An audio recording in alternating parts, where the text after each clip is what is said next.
Batman Arkham City, the game that many consider the greatest game in the Arkham franchise. It boasts refined gameplay, a bigger world, and more characters. And you know what that means, don't you?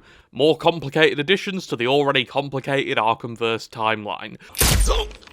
But fear not, dear viewer, for I'm here to reliably inform you what you need to worry about, and what you can discard quicker than you stop playing Suicide Squad Kill the Justice League after launch. We've cleared up what was canon in the big AA in the last video, so if you want to start there, do, but come back after because I'll be waiting. In this video, we'll be covering every part of the expansive Arkham City lore, starting at the comics and ending at the, well, whichever part I write about last in the script. Anyway, without further ado, let's begin with the comics, which tie into Arkham City, supposedly anyway. So Arkham City has two different comics to run alongside it, Arkham Unhinged and Batman Arkham City. I know, creative name. Now, the comics are still a hotly contested topic, because the comics are actually really fun to read, and sometimes, just sometimes, do actually give some awesome lore for the series, but on the flip side, it does things which just do not make sense at all. So let's look at Arkham Unhinged, the biggest comic run connected to Arkham City,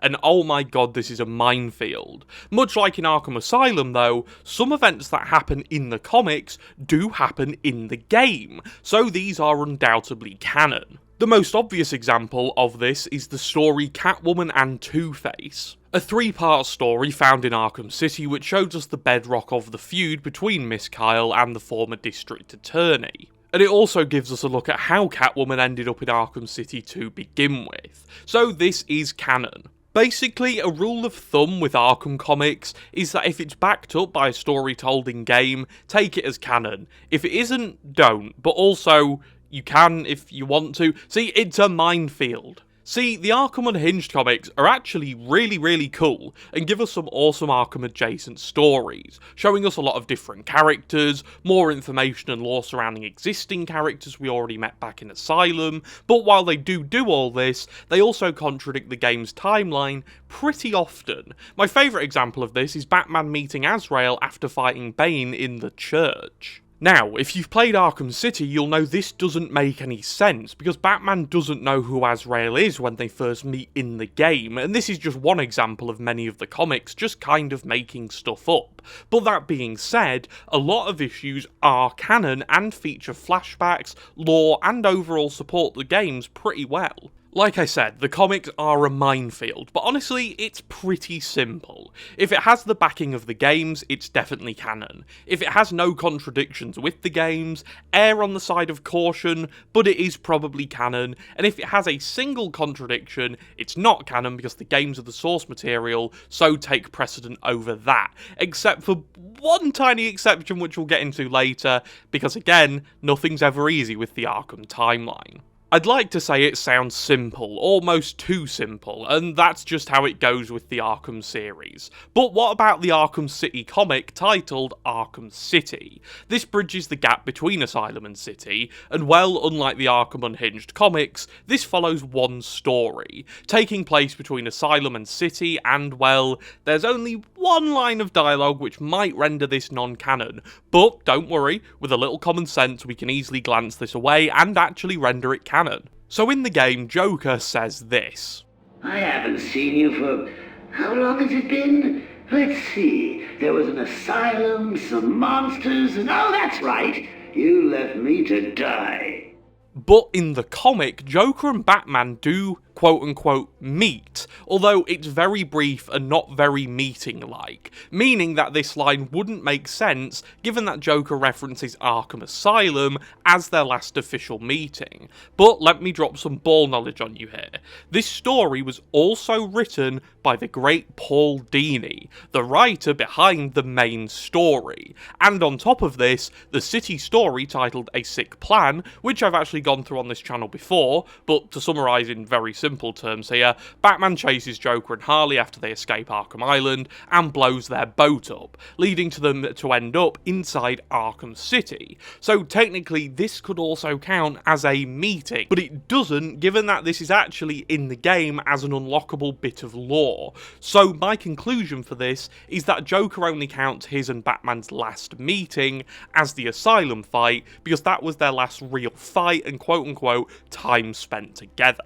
So, is the Arkham City comic canon? Well, yes, absolutely. It only has one tiny little hitch that might prevent it from being so, but it can be easily explained away, and given that it was written by Paul Dini, and he also intentionally wrote another meeting between Batman and Joker, which wasn't really a meeting at all, I can't see a reason to render this non-canon. So, in an unforeseen twist of fate, Arkham City's tie-in comic, Arkham City, is canon. You know what else is canon? The DLC suits. I know, I finally lost it, all of these Arkham videos have finally entered my brain and I'm officially going insane, but no, they are actually canon, and this is backed up by two different sources and discredited by exactly none. The first sign of them being canon is actually in Arkham Unhinged. In the comics, the suits are explained as being different thugs' recollections of their encounters with Batman, even giving my beloved Dark Knight Returns suit a lovely few panels. The second sign is actually in another book related to the Arkham universe, and a book I've owned for years and probably haven't read in about 10 years. The Batman Arkham Ultimate Visual Guide. This book outright says Batman has a lot of suits and outfits for different occasions, different environments, or just because he wants to change his look up to keep criminals on their toes. And this is one of the coolest things in the series in my opinion. Having the DLC suits be canon down to the thugs seeing different things and Batman having a massive ever-changing wardrobe gives me serious Gotham Knight or even Lego Batman vibes, which I think is awesome. Anyway, what about something a little more serious? The main story. Well, obviously the main campaign is canon, and unlike Arkham Asylum, it has nothing within it that Return to Arkham City improves on, because as we all know, that is the Antichrist. Anyway, yes, everything from Hugo Strange and Protocol 10 right through to the Joker and everything Batman does, all canon, no more notes. But what about Catwoman's campaign? Well, yes, again, there's nothing to render this non-canon, and it passes the test through and through. Catwoman's campaign is pivotal to Batman's and vice versa, with the two bouncing off each other throughout the runtime, with Catwoman outright saving Batman from the rubble of Joker's funhouse. So it's arguable that without Selina's help here, Batman wouldn't have been able to stop Protocol 10 in time, and that would have meant thousands of deaths and the ultimate destruction of the Batman as we know him. So not only is Selina canon, she's actually vital to the story. So, with Catwoman being canon, we need to ask ourselves if the Clown Princess Harley Quinn follows suit in her campaign, Harley Quinn's Revenge. Well, Harley Quinn's Revenge is definitively canon. It does nothing but build upon the characters of Harley Quinn, and I think it definitely has some of the best character building in the series with her. Hell, even Robin gets some pretty underrated character building. I've done a whole video on Harley Quinn's Revenge, which, if I do say so myself, is one of the better videos I've ever done, so I highly suggest you go and give that a watch. Anyway, yes, Harley Quinn's Revenge is canon, which is insane when you consider how much Harley seems embarrassed of being with Joker in, later games in the series. Challenge maps, the bane of every Arkham completionist's existence. But Arkham City has a pretty neat claim to fame. But before we discover that, let me tell you what we discovered while combing through Arkham Asylum's challenge maps, and that is, they aren't canon. Usually, challenge maps are just that, simple tests of skill designed to give the player a chance to flex their ability. But you see, Arkham City, being the big ballsy game it is, breaks that mould. Arkham City actually has two different sets of canon challenge maps. This bucks the trend set by Asylum that challenge maps can't be canon.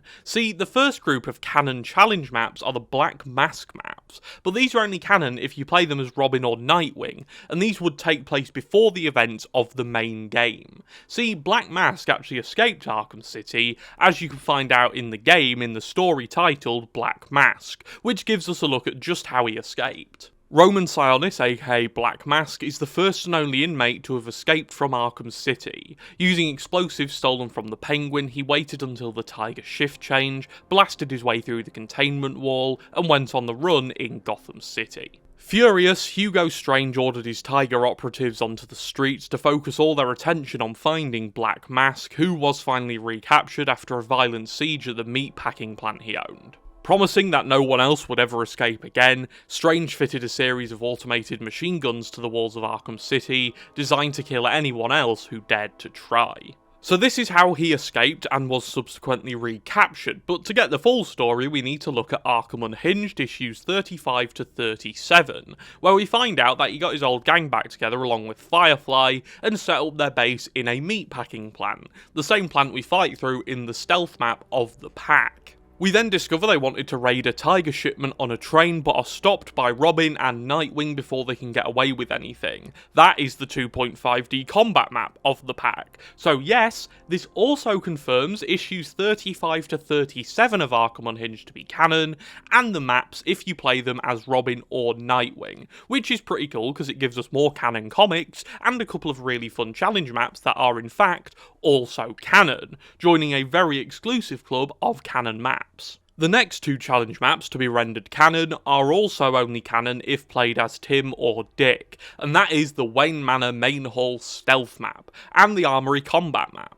These are canon because we find out through the comics that Hugo Strange sent a squad of Tiger Guards to Wayne Manor during the events of Arkham City, and they were fought off by Nightwing, Robin, and Alfred. So despite the fact this isn't exactly how the events went down, we can actually render them canon as Robin and Nightwing do fight Tiger operatives in the halls of Wayne Manor. It's also worth mentioning the Batcave challenge map is also canon if you play it as Nightwing or Robin, since in the same comic where Tigers actually attack Wayne Manor, Robin and Nightwing are also running a training simulation which simulates Tigers invading the Batcave. So yes, this actually adds a third consecutive canon challenge map to the ever-expanding plethora of canon challenge maps. So the Assault on Wayne Manor maps, as I'm calling them, are indeed canon, alongside the Black Mask maps. And so with that sorted, let's move on to the side missions to close this out, shall we? Arkham City has a lot of side content, a lot more than Arkham Asylum, that's for sure,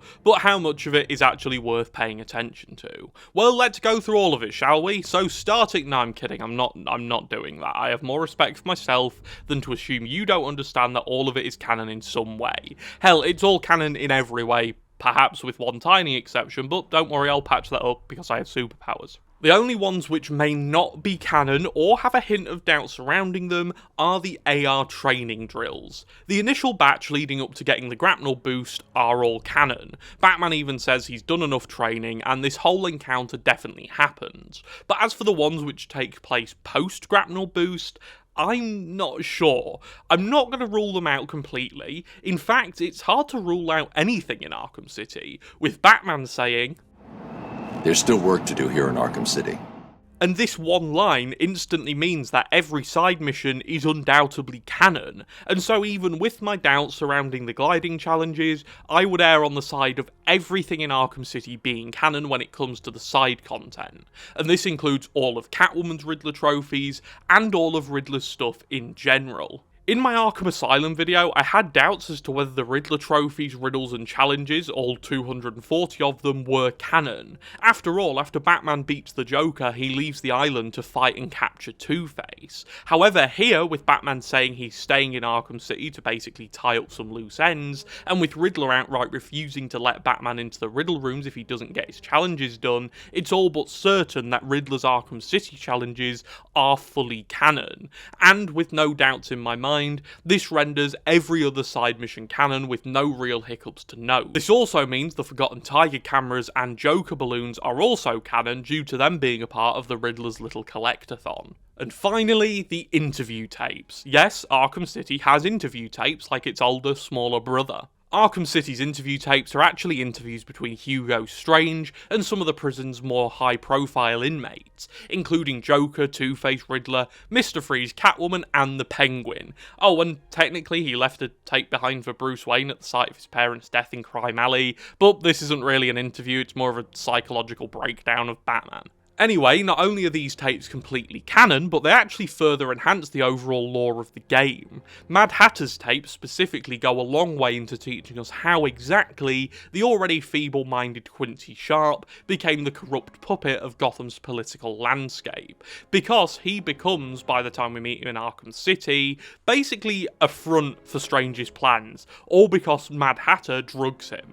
So yes, Arkham City's tapes are very canon and very good, and if you haven't, I'd highly suggest listening to them in their entirety, because a lot of the characters get psychologically torn apart by Strange, and it makes for some great listening, especially Two-Face, who I think has some of the best tapes in the series, hands down. And no, before any of you ask, none of the mobile games are canon, especially the one where Batman fights Kano from Mortal Kombat.